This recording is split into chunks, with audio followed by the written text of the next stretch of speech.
అది వెళ్ళిందా లేదా అని చూస్తున్నా. లేదురా, వెళ్ళిపోయింది.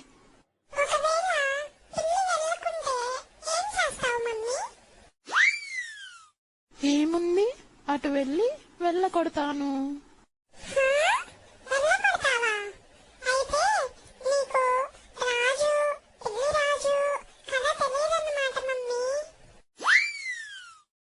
పిల్లిరాజు కథనా? చెప్పు నాన్న. చెప్తా చూడు మమ్మీ. అనగనగా ఒక రాజు ఉంటాడు. ఆ రాజు రాజ్యంలో ఫుల్లుగా పిల్లలు పడి అందరి ఇళ్లలో పాలు తాగి పోతుంటాయి మమ్మీ. ఆ రాజు రాజ్యంలో ఒక గుహ కూడా ఉంటుంది మమ్మీ.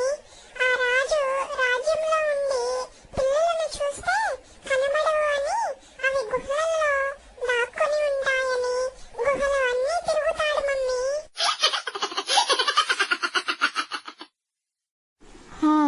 అప్పుడేమైందిరా? ఆ గుహలలో పిల్లలకు రాజు పిల్లిరాజు ఉంటాడు మమ్మీ. ఆ రాజు అక్కడికి వెళ్ళగానే పిల్లిరాజు రాజు మీద పడి కరుస్తాడు మమ్మీ. అయ్యో!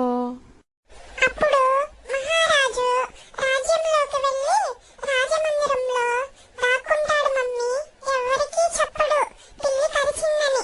దీన్ని బట్టి ఏమర్థమయ్యింది మమ్మీ? పిల్లలను చూడాలంటే రాజ్యంలోనే చూడాలి. గుహలలో చూస్తే పిల్లలు కరుస్తాయి మమ్మీ. అవునురా. అందుకే మమ్మీ, మనం పిల్లలను మన ఇంట్లో ఉండే చూడాలి.